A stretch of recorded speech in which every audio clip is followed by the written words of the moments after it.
The bullet tore through John Whitfield's shoulder just as the first snowflakes began to fall on the Arizona plateau. And the woman in the covered wagon ahead started screaming not from fear of the bandits, but from pain that had nothing to do with gunfire. Isaac Vance dropped from his saddle behind a cluster of rocks, rifle already firing back at the three men who had ambushed the small wagon train. His heart hammered as he picked off one of the attackers, watched another flee into the scrub, but his eyes kept darting to that wagon where a woman's cries were growing more desperate. The November sky had turned an ominous gray, unusual for Arizona territory, and snow was coming down harder now, fat flakes that melted on his sun-bronzed skin. "Get down!" he shouted to the wagon driver, but John Whitfield was already slumped against the wooden seat, blood spreading across his shirt. The third bandit fired one more wild shot before spurring his horse away, deciding whatever was in these wagons was not worth dying for. Isaac waited, counting his breaths, making sure they were really gone before he stood and ran toward the wagon. "Please," a woman's voice called out weakly from inside. "Please help me. Something is wrong." Isaac pulled himself up onto the wagon seat, sparing a glance at John Whitfield, who was conscious but pale. "Can you hold on?" he asked the older man. "Check on her," John gasped. "My wife, the baby." Isaac's stomach dropped as he pushed aside the canvas covering and looked into the dim interior. A woman lay on blankets and quilts, her face sheened with sweat despite the cold, her dark blonde hair stuck to her forehead. She could not have been more than 23 or 24, with delicate features now twisted in agony. Her hands clutched her swollen belly. "Who are you?" she asked through gritted teeth. "Isaac Vance, madam. I am a rancher from up near Prescott. I saw the bandits following your wagon train this morning and rode down to help." "Zara," she panted. "Zara Patterson. That is my brother John out there. We were trying to reach Vulture City before," she cried out again, her body arching. "The baby is coming. It is too early." We still had 3 weeks. Isaac had delivered calves and foals, helped birth a few children in his 28 years, but the terror in Zara Patterson's eyes made his mouth go dry. Snow was falling steadily now, an unseasonable storm that had blown down from the north, and they were at least 15 miles from Vulture City. The other 2 wagons in their small train had kept going during the shooting, their drivers too frightened to stop, leaving Zara and her wounded brother alone, except for a cowboy they had never met. "Let me check on your brother first," Isaac said, keeping his voice steady though his pulse raced. He climbed back out to find John trying to tie a bandana around his shoulder with one hand. "I can ride," John said weakly. "We need to get Zara to town." Isaac looked at the sky, at the snow coming down thick enough now that he could barely see 50 yards. The temperature was dropping fast. "You will bleed out if you try to ride, and I do not think we can outrun this storm." He had seen freak snowstorms in the high country before, but never this far south, never in November. The whole world was turning white around them. Zara screamed again from inside the wagon, a sound of such primal fear that both men flinched. "We need shelter," Isaac said, making the decision quickly. "There is an old mining shack about a mile east. It is not much, but it has 4 walls and a roof. Can you hold the reins if I lead the horses?" John nodded, his face gray but determined. Isaac grabbed the harness of the 2 draft horses and started walking, pulling them off the rough track toward higher ground. The snow was already covering his tracks, the wind picking up to drive icy flakes into his face. Behind him, he could hear Zara's labored breathing, the occasional cry she could not suppress. The shack appeared through the white curtain like a mirage. It had been a prospector's shelter once, back when men still hoped to find gold in these hills. Isaac had used it himself a few times when caught out in bad weather. The door hung crooked on leather hinges, but it still closed. There was even an old iron stove in one corner and a few pieces of broken furniture. He helped John down first, half carrying the older man inside and settling him against the wall. Then he went back for Zara. She looked up at him with eyes that were more green than brown, fear and pain mixing in their depths. "I need to move you," he said gently. "Can you hold onto my neck?" She nodded, biting her lip. He slid his arms under her carefully, lifting her as smoothly as he could, but she still gasped. She was light even with the weight of the child, and he carried her into the shack and laid her on the pile of blankets he had spread on the cleanest part of the floor. "Thank you," she whispered. "I am sorry. This is not how I expected to meet anyone today." Despite everything, Isaac found himself almost smiling. Even in agony, she was trying to be gracious. "I have had stranger introductions, madam." "Zara," she corrected. "If you are going to deliver my baby, you should call me Zara." The casual way she said it made the reality crash down on him. He was going to have to deliver her baby. Here. Now. In an abandoned mining shack during a snowstorm with only the fading afternoon light to see by. John coughed from his corner.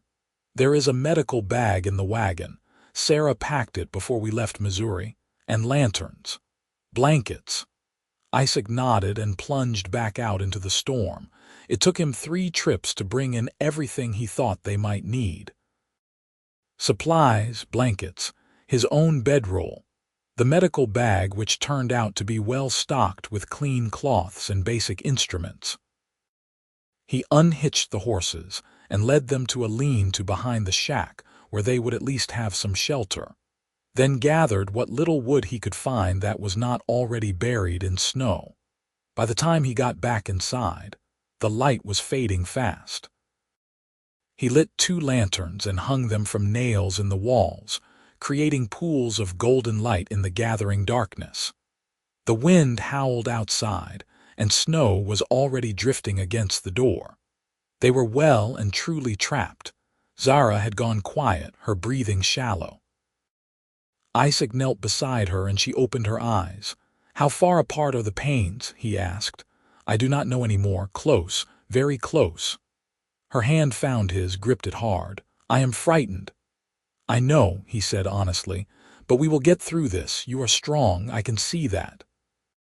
"You cannot see anything except a woman about to fall apart." "No," he said firmly. "I see a woman who has been in pain for hours and is still thinking clearly enough to be polite to a stranger.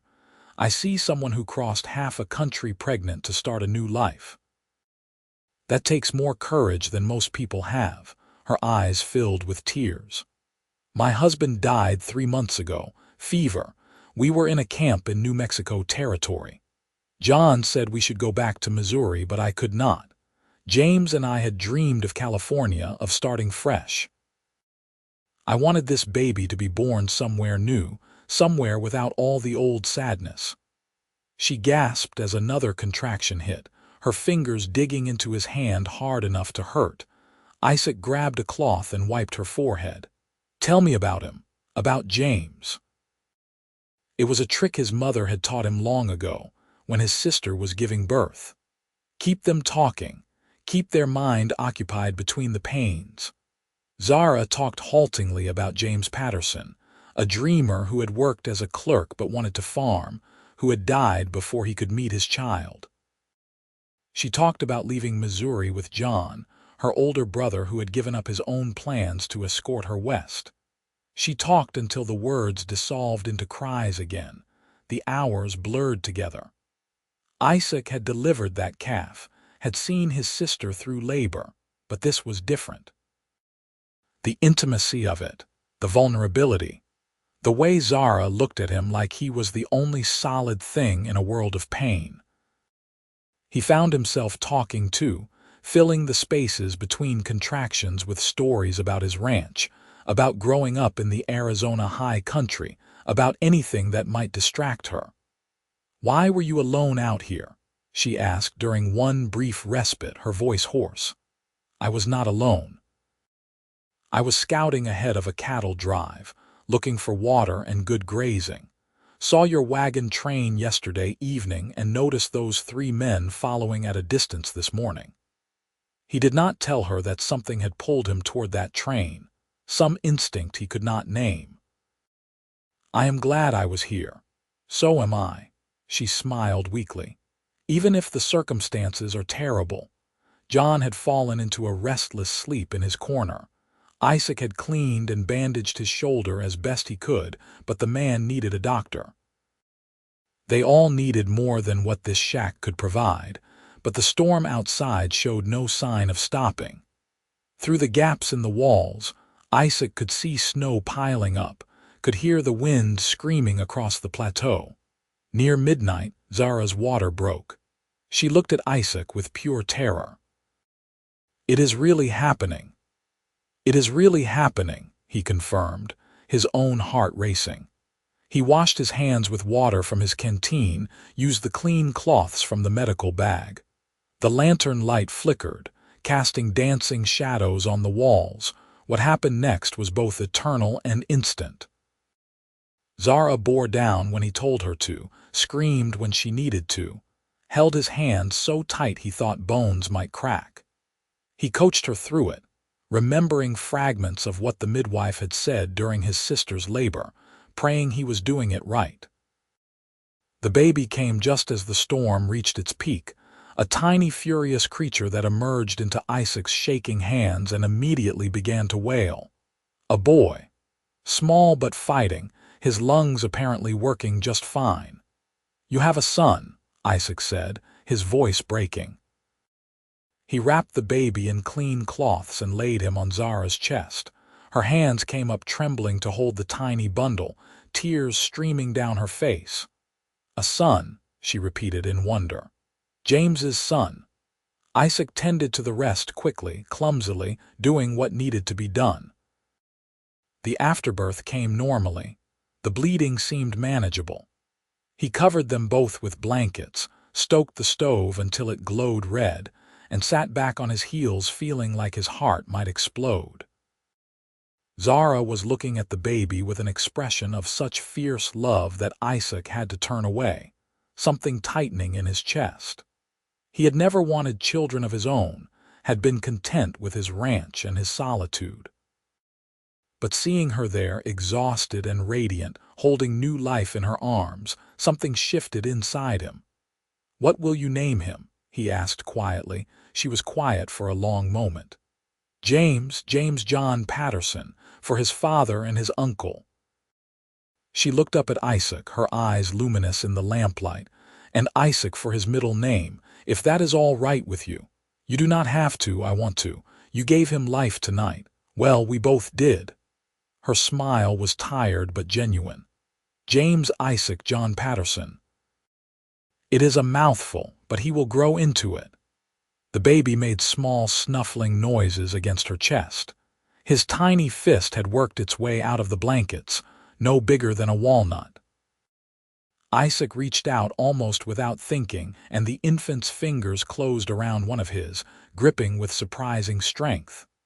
"Hello, James," he whispered. "Welcome to the world." He sat with them through the night, keeping the fire going, checking on John, who woke once and saw his nephew before falling back into feverish sleep. The storm raged outside, piling snow against the shack, until they were buried in white silence. Isaac found himself watching Zara as she dozed fitfully, the baby nestled against her. She was beautiful. He had noticed it even through her pain, but now, with her features relaxed in sleep, he could really see her.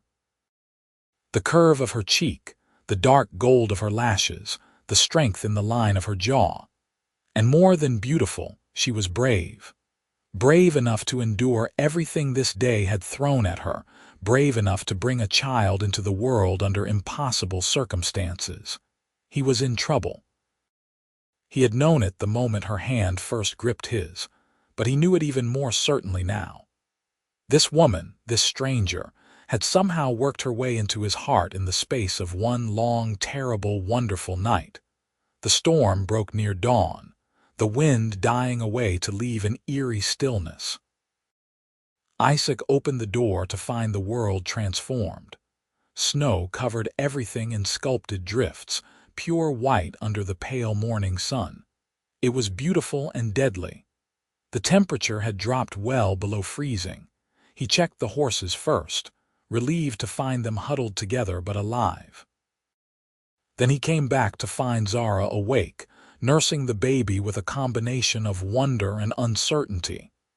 "Is this right?" she asked. "Am I doing it right?" "Looks right to me," Isaac said, though he had no more idea than she did. But the baby seemed content, making small greedy noises, and that had to be good. John was worse. His fever had spiked in the night and the wound on his shoulder looked inflamed. Isaac cleaned it again, forced water between the man's cracked lips, but they needed real medical help. "We have to get to Vulture City," Zara said, reading his thoughts. She looked impossibly young sitting there with her newborn, her hair tangled and her eyes shadowed with exhaustion. "How far is it?" 15 miles. "But the snow, we cannot stay here. John needs a doctor. The baby needs proper care. She stopped, looking down. "We cannot stay here." Isaac knew she was right, but the thought of taking them out into that frozen landscape made his stomach clench. Still, what choice did they have? They had limited supplies, no real food, and John was getting worse by the hour. "All right," he said. "I will hitch up the wagon, but we will have to go slowly, very slowly." It took him over an hour to get the horses ready and the wagon dug out enough to move. He fashioned a sling to keep John semi-upright on the seat and made a nest of blankets in the back for Zara and the baby. Then they set out into the white wilderness. The journey was nightmare. The wagon wheels kept sinking into drifts, forcing Isaac to dig them out again and again. The horses struggled, their breath steaming in the frigid air. Zara held the baby against her chest inside her coat, trying to keep him warm. John drifted in and out of consciousness. They made perhaps 2 miles the first 3 hours. Isaac's hands were numb despite his gloves. His feet felt like blocks of ice in his boots. But he kept moving, kept forcing the wagon forward, because stopping meant dying. It was Zara who kept his spirits up. Even exhausted and frightened, even with her newborn baby to worry about, she found strength to encourage him. "You are doing wonderfully," she called out when he finally freed the wagon from a particularly deep drift. "We are going to make it." "You sound very certain," he called back, trying to smile. "I am. You delivered my baby in a shack during a snowstorm. Getting us to town should be easy in comparison." Her faith in him was both humbling and terrifying. Isaac had never felt more responsible for another person's life. 3 lives now, counting the baby who had been in the world less than 12 hours. Near noon, John started coughing blood. Isaac stopped the wagon and climbed into the back, his heart sinking. The older man was burning with fever, his breathing labored. "Keep going," John whispered. "Get Zara and the baby to safety." "We are all getting there together," Isaac said firmly, though he was not sure he believed it. Zara's hand found his in the dim wagon interior. "He is right, though. If something happens, if you have to choose, no." Isaac turned to face her, his blue eyes intense. "I am not choosing. We all make it or none of us do. That is the only option." She studied his face for a long moment. "You mean that?" "Yes." Something passed between them, unspoken but powerful. A connection forged in crisis, tempered by fear and hope, and the strange intimacy of having shared something profound. Isaac found he could not look away from her eyes, green-brown and full of emotions he could not name. The baby fussed, breaking the moment. Zara shifted to soothe him, and Isaac climbed back onto the driver's seat. They had to keep moving. The sun was setting when they finally saw smoke rising in the distance. Vulture City, its handful of buildings clustered around played-out gold mines, looked like paradise. Isaac urged the exhausted horses on, and they stumbled into town just as full darkness fell. People came running. The sight of a snow-covered wagon appearing out of the twilight with a half-frozen cowboy at the reins brought the whole town out. Someone ran for Doc Miller. Someone else helped Isaac carry John into the boarding house. Hands reached up to help Zara down, exclaiming over the baby she clutched to her chest. "Born last night," she said, her voice hoarse. "In a mining shack. This man delivered him." Eyes turned to Isaac with new respect. Doc Miller, a grizzled man in his 60s, took charge of John and shooed everyone else away. The boarding house owner, a sturdy woman named Mrs. Chen, insisted on taking Zara and the baby to the best room and bringing hot water and food. Isaac found himself standing in the common room, dripping melted snow onto the floorboards, his legs shaking with exhaustion. Someone pressed a cup of hot coffee into his hands. Someone else asked if he needed a room. He answered without thinking, his mind still in that wagon, still watching Zara's face in the lantern light. Mrs. Chen came back downstairs an hour later. "The mother and baby are sleeping. Both seem well enough considering what they went through. You did good work, young man." "The brother?" Isaac asked, her face clouded. "The doctor is with him now. The wound is infected. It could go either way." Isaac sank into a chair, suddenly too tired to stand. He must have dozed off because the next thing he knew, pale morning light was coming through the windows, and someone had covered him with a blanket. His neck ached from the awkward position, but he felt more clear-headed. Doc Miller was eating breakfast at one of the tables. He looked up as Isaac stirred. "Your friend is going to live. Fever broke about an hour ago, still weak as a kitten, but he will recover." Relief washed through Isaac so powerfully he had to close his eyes. "And the woman and baby," checked on them at first light. "Remarkable, really. That baby should not be as healthy as he is, born early and in those conditions.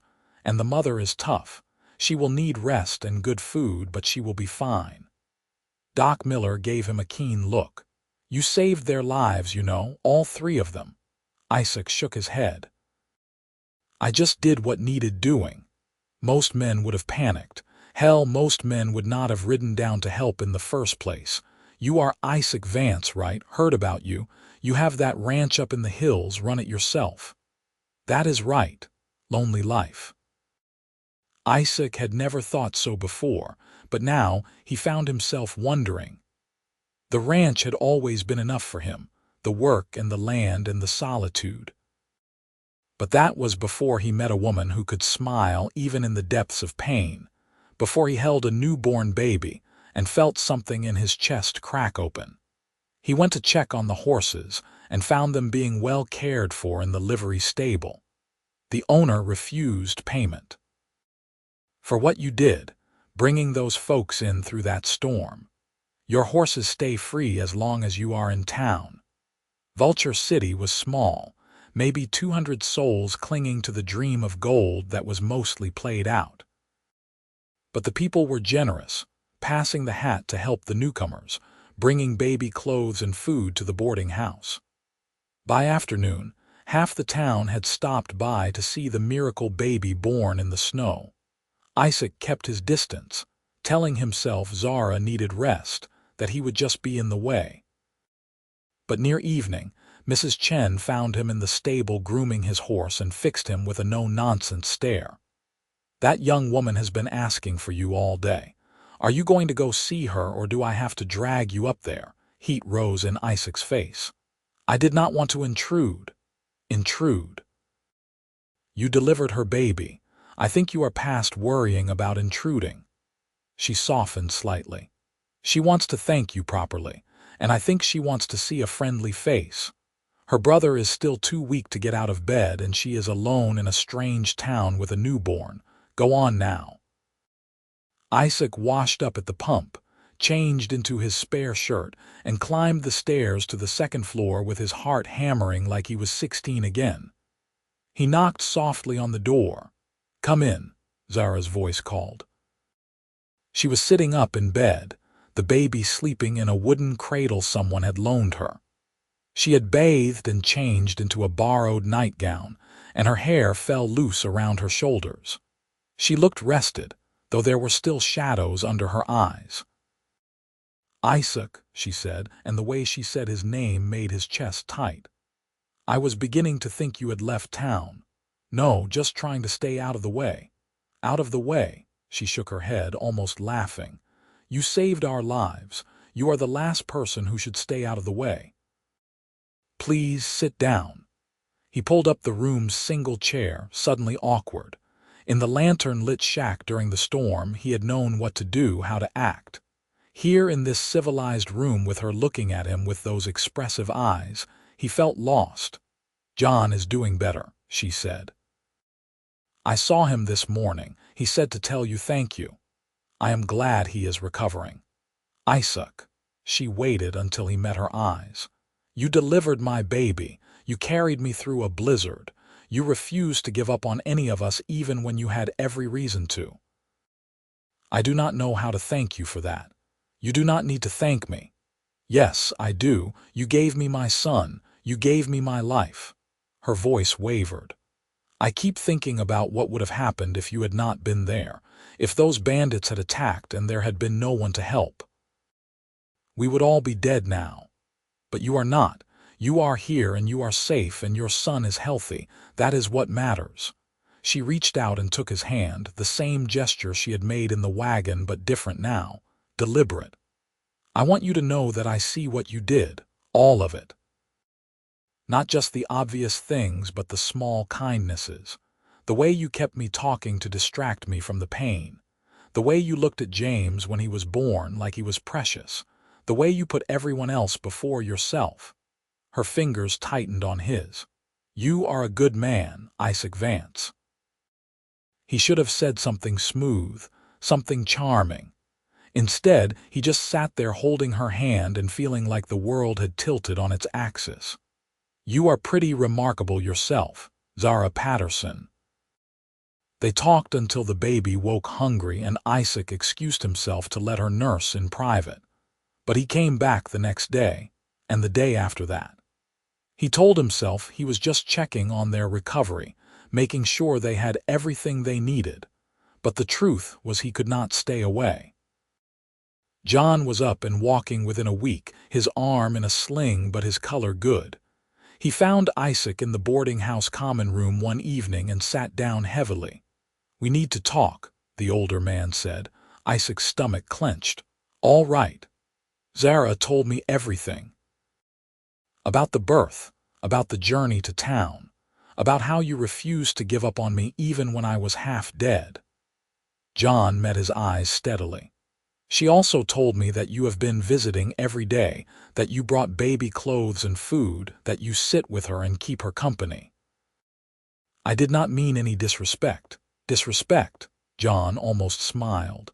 "You saved my life and my sister's life and my nephew's life. You could rob a bank and I would still owe you. No, I am not worried about disrespect. I am worried about intentions." Isaac took a breath. He had been avoiding this question himself, but he could not avoid it anymore.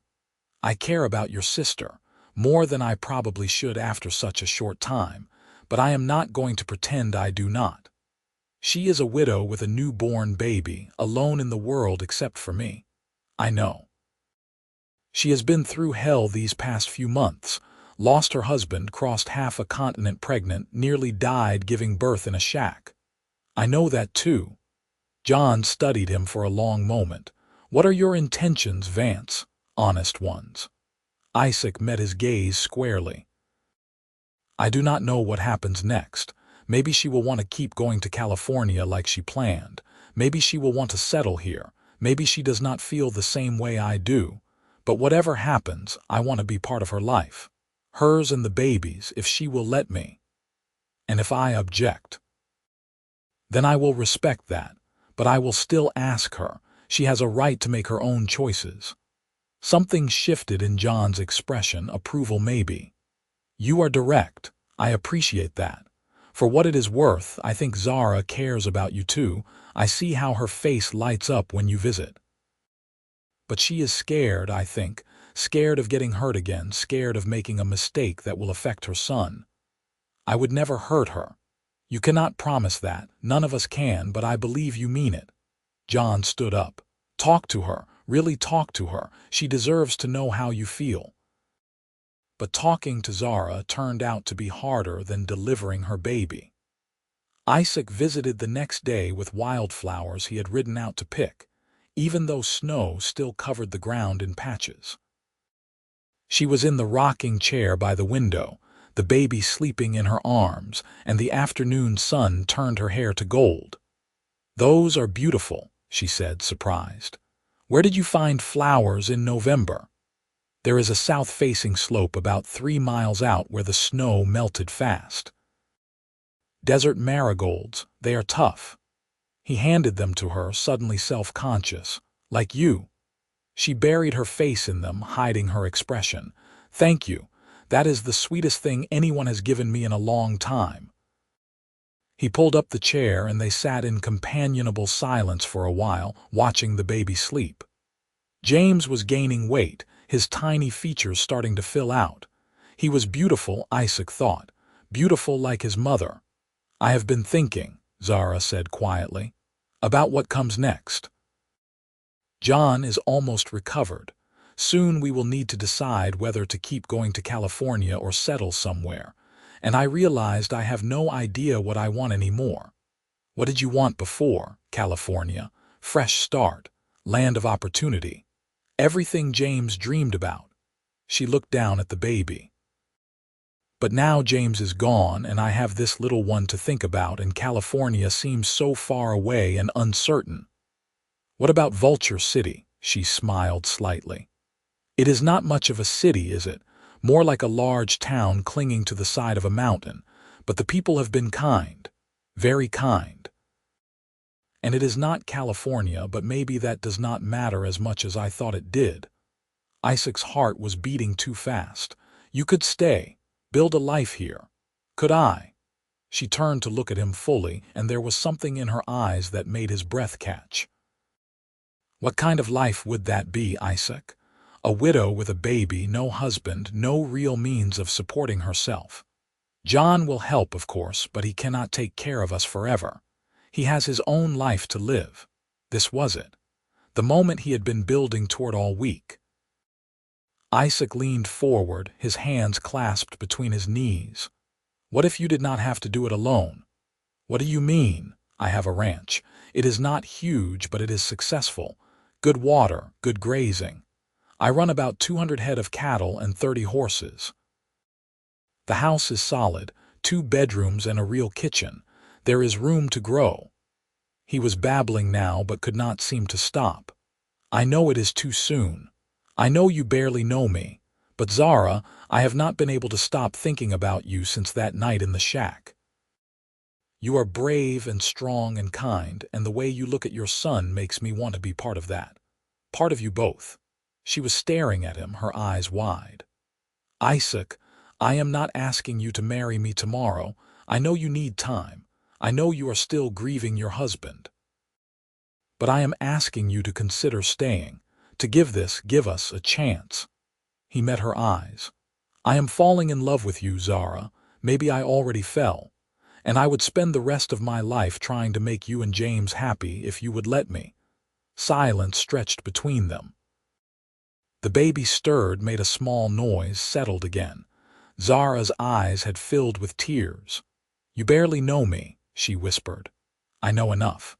I know you smile even when you are in pain. I know you think about others before yourself. I know you are brave enough to cross a continent alone while pregnant. I know the sound of your laugh and the way you bite your lip when you are thinking hard about something. I know I want to learn everything else there is to know about you." A tear spilled down her cheek. "I am scared." I know. So am I. He reached out slowly, giving her time to pull away and wipe the tear with his thumb. But I think we could be something good together. I think we could build something real. I cared about James, loved him even, but it was different, quieter. We grew up together, it was comfortable and safe. This feels, she paused, searching for words. This feels like lightning, dangerous and bright and so fast my head is spinning. Is that bad? I do not know. She covered his hand with hers, holding it against her cheek. Everything has happened so quickly. A week ago, I did not even know you existed. Now you are talking about a life together and I am actually considering it instead of telling you you are crazy. We are both a little crazy, I think. That startled a laugh out of her, watery but genuine. Yes. Yes, I think we are. She took a shaky breath. If I said yes, if I said I wanted to try, what would that look like? Hope flared in Isaac's chest so bright it hurt. Whatever you want it to look like. You could stay here in town for a while, let James get a bit older. I would visit as often as I could. We would court properly, give you time to be sure. And when you are ready, if you are ready, you and James would come to the ranch. We could marry or not, whatever makes you comfortable. I would adopt James as my own, give him my name if you wanted. You would do that. Raise another man's child as your son, he is your son. That is all that matters. Isaac meant it with every fiber of his being. And honestly, Zara, I already love that little boy. I held him when he came into this world. I would be honored to be his father. She was crying openly now, but she was also smiling. You are impossible. You are offering me everything I did not dare hope for, and I barely know what to say. Say you will think about it. That is all I ask. I do not need to think about it. She shifted the baby carefully and reached for his hand with both of hers. The answer is yes. Maybe I am crazy, maybe this is too fast, but yes, I want to try. I want to see where this goes. Because when I look at you, Isaac Vance, I see someone I could love for the rest of my life. He kissed her then, gentle and careful, mindful of the baby between them. It was their first kiss and it was perfect, tasting of salt from her tears and sweet like hope. When they pulled apart, they were both smiling. So we are doing this, he said, half dazed. We are doing this. The baby woke up and started fussing, and they both laughed at the timing. Zara settled him to nurse while Isaac sat beside them, his hand resting on her shoulder, feeling like his heart might burst from happiness. John took the news with equanimity when they told him that evening. I had a feeling this was coming, he said. You two look at each other like the rest of the world does not exist. He turned to Isaac. You take care of them. That is all I ask. With my life, Isaac promised. They courted for 6 weeks, a whirlwind romance that had all of Vulture City talking. Isaac rode in from the ranch every few days, bringing gifts for the baby and wildflowers for Zara. They walked the dusty streets together, James bundled against Zara's chest, talking about everything and nothing. He told her about growing up in Arizona, about his parents who had died in a fever epidemic when he was 20, about building the ranch from almost nothing. She told him about Missouri, about her quiet childhood, about the adventure that had turned into tragedy and somehow, miraculously, into this. They were married on a cold December morning in Vulture City's small church, with John standing as witness and half the town crammed into the pews. Zara wore a simple blue dress that Mrs. Chen had helped her make, and Isaac wore his best suit that still smelled faintly of cedar from the trunk it had been stored in. Baby James slept through the ceremony in John's arms. When the preacher said they could kiss, Isaac cupped Zara's face in his hands and kissed her like she was precious, like she was everything, like he could not believe his luck. The congregation cheered. They moved to the ranch the next week. It was everything Isaac had promised, a sturdy house in a valley with good water and trees. Zara stood in the doorway of what would be their bedroom and felt tears prick her eyes. "I know it is not fancy," Isaac said anxiously, "but we can fix it up however you like." "It is perfect," she said honestly. "It is home." That first winter was hard in ways neither of them expected, not because they did not love each other, but because they were learning how to be a family. James woke crying in the night, and Isaac would stumble out of bed to help, even though he had to be up before dawn to tend the animals. Zara struggled with the isolation after the bustle of town, with being solely responsible for a baby while Isaac worked long hours.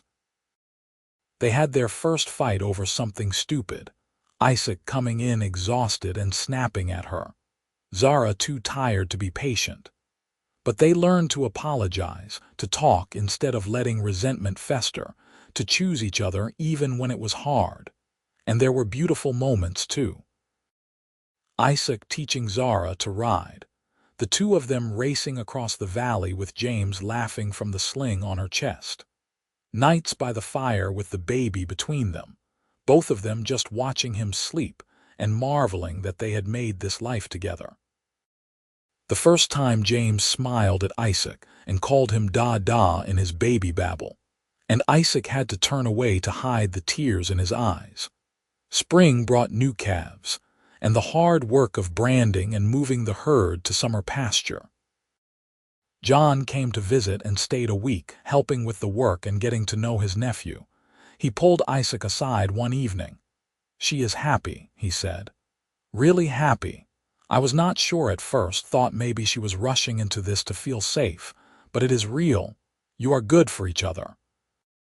"She is everything to me," Isaac said simply. "I can tell. And the way you are with James, like he is your own blood, that means more than I can say." Isaac watched Zara across the yard, bouncing James on her hip while she scattered feed for the chickens they had gotten. Her hair was caught up in a messy bun, her dress dusty from the day's work, and she had never looked more beautiful. "He is my own. I do not care that I did not father him. He is my son in every way that matters." By summer, Zara was pregnant again. They had not been trying, but they had not been preventing it either, and when she told Isaac, he lifted her off her feet and spun her around, both of them laughing. "Are you happy?" she asked, her hands on his shoulders. Happy does not even begin to cover it. This pregnancy was different from her first. She was not alone, not grieving, not crossing a hostile landscape with uncertain prospects. She was home, safe, loved. And when the pain started on a warm October evening, she had Isaac beside her and Doc Miller riding out from town because Isaac had sent word a week earlier that it was almost time. Their daughter was born just after midnight, a healthy squalling baby with her mother's eyes and a head full of dark hair. Isaac cut the cord with shaking hands and laid her on Zara's chest, his face wet with tears. "She is perfect," Zara whispered. "What should we name her?" They had discussed names but never settled on one. Now, looking at his daughter, Isaac knew. "Sarah, for my mother. Sarah Grace Vance." "Sarah Grace," Zara repeated, testing it. "Yes, that is perfect." James, now almost a year old, was fascinated by his baby sister. He would toddle over to peer into her cradle, patting her gently and saying "baby" in his high voice. Isaac would sit with both children, James on one knee and Sarah in his arms, and feel overwhelmed by the sheer weight of love he felt. The years rolled on, each one bringing its own challenges and joys. A drought one summer that had Isaac worried about water for the cattle. A bad winter that took some of their herd but left the family safe and warm. James growing into a sturdy boy who followed Isaac everywhere, learning to ride and rope and care for the animals. Sarah toddling after her brother, determined to keep up. Another baby, a second son they named Thomas, born on a spring morning with wildflowers blooming outside the window. Through it all, Isaac and Zara grew deeper in love. It was not the wild, lightning feeling of those first days anymore, though that spark never quite faded. It was something richer, more complex. It was knowing each other's moods and fears and dreams. It was working side by side to build something lasting. It was choosing each other every day, even on the hard days. One evening when James was 6 and Sarah 4 and baby Thomas just learning to walk, they sat on the porch watching the children play in the yard. The sun was setting, painting the sky in shades of orange and gold. "You ever think about how we met?" Zara asked, leaning against Isaac's shoulder. "All the time. That snowstorm felt like the end of the world, but it was really the beginning. If those bandits had not attacked, if you had not been there, if the snow had not come," she shook her head. "So many things had to go exactly right for us to end up here, or exactly wrong, depending on how you look at it." Isaac kissed the top of her head. "I used to think I was happy alone. Then I met you and realized I had not known what happiness was." "Smooth talker," she teased, but her voice was soft. "I am serious. You and the children, this life we built, it is more than I ever dreamed of. Sometimes I am almost afraid of how much I love you, like it is too much for one person to feel." She turned to look up at him, her eyes serious. "I know exactly what you mean. After James died, I thought I would never feel anything again except grief and fear. Then you appeared out of a snowstorm and delivered my baby by lantern light and refused to give up on us. You taught me that it is possible to love again, to be happy again. You gave me everything, Isaac. We gave each other everything." They kissed as the children shrieked with laughter, chasing each other around the yard. As the sun sank below the horizon, as another day ended and another began in the life they had made together, more years passed. James grew into a young man, tall and strong like Isaac, with his mother's quick smile. He talked about becoming a rancher like his father, about maybe expanding their operation or starting his own. Isaac never once referred to James as his stepson. He was his son, period. And James, who had no memory of the man who had actually fathered him, knew Isaac as the only father he had ever wanted or needed. Sarah became a spitfire, fearless and bright, equally comfortable in the saddle or helping her mother in the kitchen. She had a gift with horses that amazed even Isaac, able to calm the most fractious animal with patience and soft words. Thomas was quieter, thoughtful, always with his nose in a book when he could get away with it. They had one more child, a surprise daughter born when Zara was 35, and thought they were done having babies. They named her Emma, and she became the darling of the family, spoiled by her older siblings and doted on by her parents. John visited regularly, having settled in Vulture City as a businessman. He never married, claiming he was too set in his ways, but he was the favorite uncle, always bringing presents and tall tales from town. He watched his sister's family grow with deep satisfaction, knowing he had been right to support her choice all those years ago. On their 10th wedding anniversary, Isaac took Zara back to the mining shack where James had been born. It had fallen into even worse disrepair, the roof partially collapsed, but it was still recognizable. They stood in the doorway holding hands. "It seemed bigger in my memory," Zara said. "Everything does. But this is where our life really started. This is where I realized I was falling in love with you. During the birth, before that, when you asked me about why I was alone out there, the way you looked at me, really saw me, even through all that pain. I think I fell in love with you right then." She leaned against him. "I was so scared. But you made me feel safe. And later, when I was holding James and watching you try to figure out how to tend to everything, I remember thinking that I could trust you, that you were someone solid and good. I did not let myself think about love yet, but I think it was already starting." They stood there for a long time, remembering. Then they rode back to the ranch, to the house full of children and noise and life, to the home they had built together from hope and hard work, and a love that had started in a snowstorm and grown deeper with every passing year. When Isaac was 50 and Zara was 45, they sat on that same porch where they had watched their young children play. James was 22 now, engaged to a lovely young woman from Prescott. Sarah was 20, helping run the ranch and showing no signs of settling down anytime soon, much to her mother's amusement. Thomas was 17 and talking about going to university, about becoming a lawyer or maybe a teacher. Emma was 10, still young enough to climb into her father's lap and demand stories about the old days. "Tell me about when you met Mama," Emma said, as she had 100 times before. Isaac and Zara exchanged a smile. "Well," Isaac began, "it was snowing. Snow in Arizona, can you imagine? And your mama was in a wagon with your Uncle John, and some bad men were trying to rob them.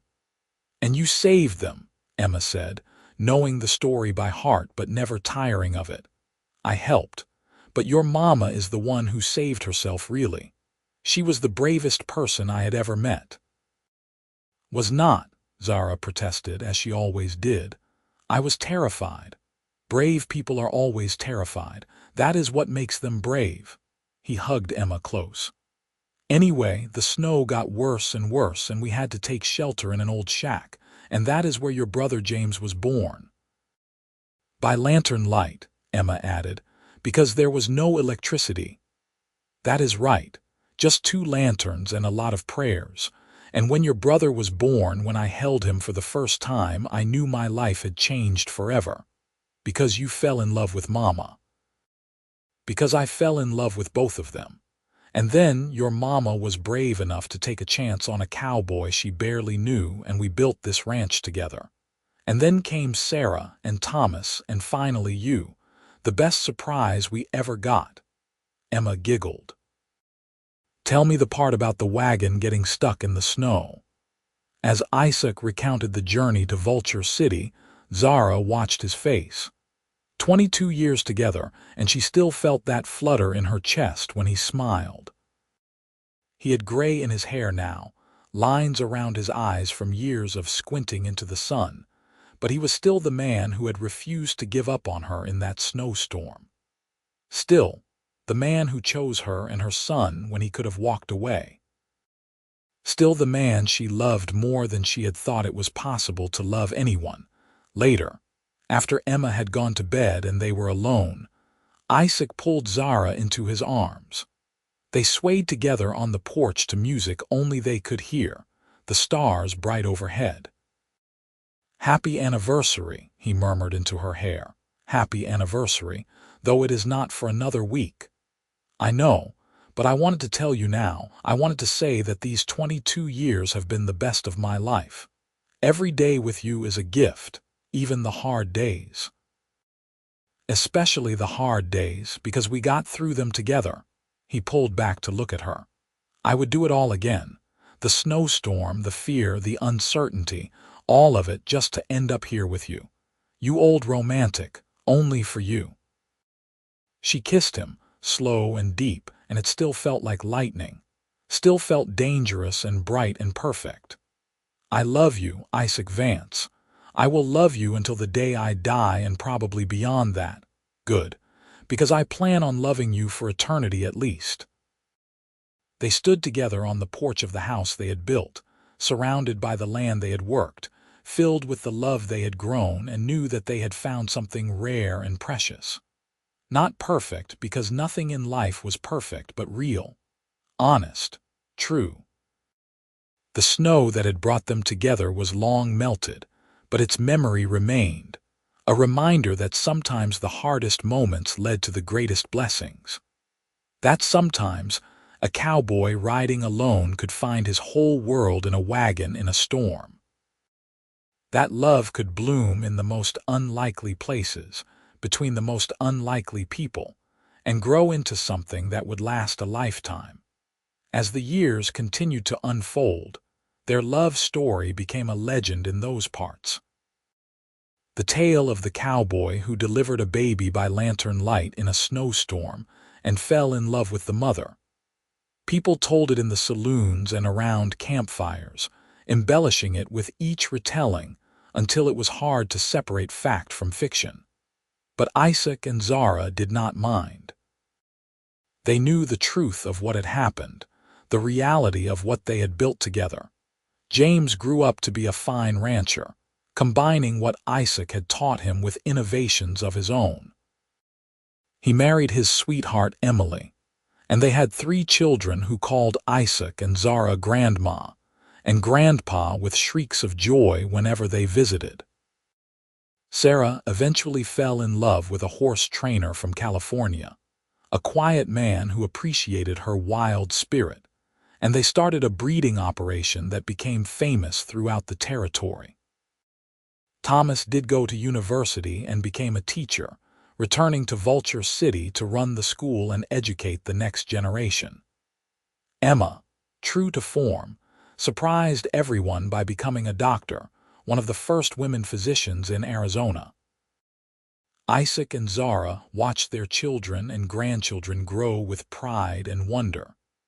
They had built something that would outlast them, a family rooted in love and strengthened by the trials they had overcome together.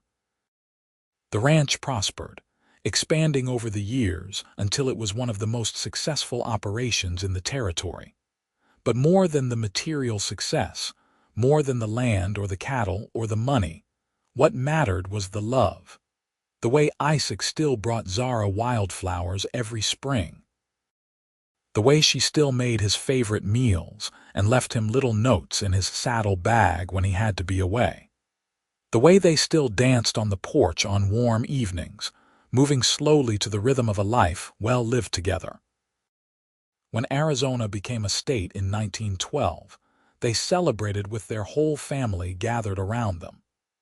Isaac was 63 and Zara was 58, and they had been married for 33 years.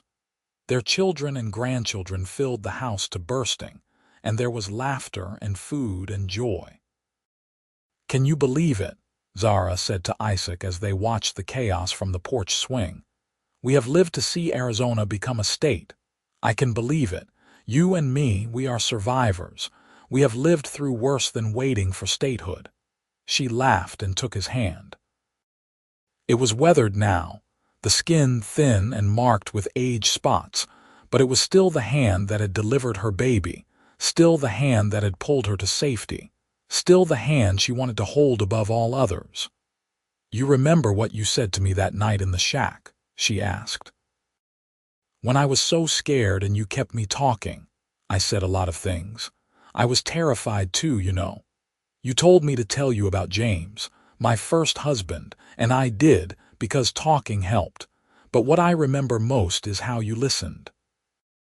Really listened, like his memory mattered to you even though you had never met him. That was when I first thought that maybe you were someone special." Isaac was quiet for a moment. "He was special to you, so he was special to me. I never wanted you to forget him or feel like you had to pretend he did not exist. He gave you James, our son, and for that alone I will always be grateful to him.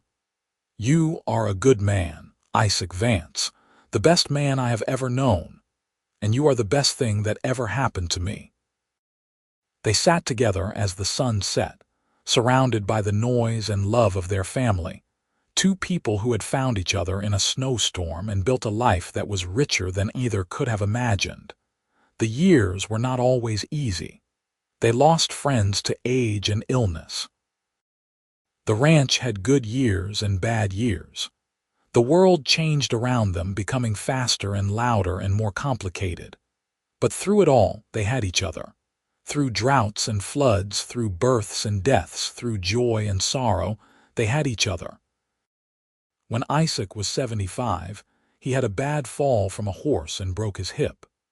The doctor said he would never ride again, but Isaac proved him wrong through sheer stubbornness and Zara's patient care. She was there every day during his recovery, helping him walk, encouraging him, believing in him the way he had believed in her all those years ago in the shack. "We are a pair of old fools," he said one day as she helped him across the room. "Speak for yourself. I am a dignified lady of 70. You are beautiful, just as beautiful as the day I first saw you, liar. I was 9 months pregnant, covered in sweat and screaming in pain. And beautiful, I thought so then and I think so now." She kissed his cheek. "I love you, you old romantic. I love you too, forever and always." They made it to their 50th wedding anniversary, a celebration so large they had to hold it in the town square because the ranch could not accommodate everyone who wanted to come. All 4 of their children were there, along with 12 grandchildren and even a few great-grandchildren. John, now in his 90s, traveled from Vulture City to be there, moving slowly but still sharp as ever. "Who would have thought?" he said to Isaac. "That night in the snow I was sure we were all going to die, and now look at all this." He gestured to the crowd, the family, the life they had built. "I never gave up," Isaac said simply. "Not on you, not on Zara, not on any of it." And that made all the difference. When it came time to make a speech, Isaac stood up with Zara beside him, his arm around her waist. The crowd fell silent. "50 years ago," he began, "I was a lonely cowboy on a ranch in the hills. I had a good life, or so I thought. I had land and cattle and work to keep me busy. I thought I was content. Then came a November snowstorm, an attack by bandits, and a woman in labor in an old mining shack, and everything changed." He looked down at Zara, his eyes warm. "This woman taught me what love really means. Not just the romantic kind, though there has been plenty of that, but the everyday kind. The choosing each other kind. The building a life together kind. She took a chance on a stranger who delivered her baby by lantern light, and she has spent 50 years proving that love can grow in the most unlikely places." Zara was crying, happy tears that she did not bother to hide. "We built this together," she said, her voice strong despite the tears. "Every bit of it. The ranch, the family, the life. And I would do it all again in a heartbeat. You are my heart, Isaac Vance. You have been since that snowy night, and you will be until my last breath." The crowd cheered and whistled as they kissed. These 2 old people who loved each other as fiercely at 78 and 73 as they had as newlyweds. The party went on late into the night, with music and dancing and stories told and retold about the cowboy and the woman in the snowstorm. Isaac died peacefully in his sleep at the age of 82, Zara beside him as she had been for 54 years. His last words to her were, "I love you always," and she held his hand as he slipped away, her heart breaking even as she smiled through her tears, because she had been so blessed to have him. She lived 4 more years, surrounded by her children and grandchildren and great-grandchildren, the matriarch of a family that spanned generations.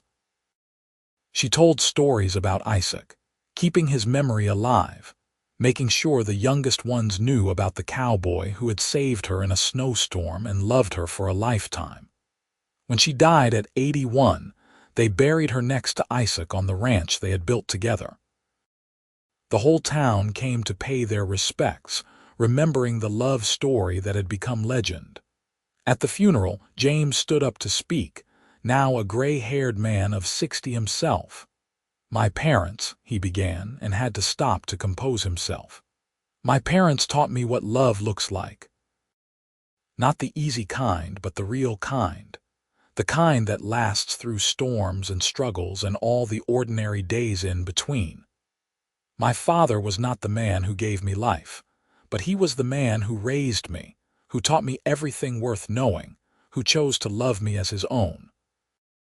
And my mother was the bravest person I ever knew, brave enough to start over, brave enough to love again, brave enough to take a chance on a cowboy in a snowstorm." He looked out at the crowd, at his siblings and their children and their children's children. "They left us more than land or money. They left us an example of what a life well lived looks like. They left us love. And that was the truth of it. Isaac and Zara had built a legacy not of things but of love, a love that had started in the most desperate circumstances and grown into something beautiful and lasting. A love that had weathered every storm and emerged stronger for it. A love that had created a family and a home and a life worth living. Years later, their great-great-grandchildren still heard stories about the cowboy who delivered a baby by lantern light in a snowstorm and fell in love with the mother. The story grew and changed with each telling, but the heart of it remained true. Love can bloom anywhere, even in the hardest moments. Love can heal and strengthen and transform. And love, real love, lasts forever. The ranch still stood, passed down through the generations, a testament to what Isaac and Zara had built together. And on snowy nights, which were still rare in Arizona, but did occasionally happen, people swore they could see two figures on the porch of the old house, dancing slowly to music only they could hear. Forever young, forever in love, forever together. Because some love stories do not end with death. Some love stories echo through time, inspiring and uplifting everyone who hears them. Some love stories become legend. And the legend of the cowboy and the woman in the snowstorm, the legend of Isaac and Zara, lived on and on, a reminder that even in the darkest moments, even when all seems lost, love can light the way like a lantern in the snow, guiding us home.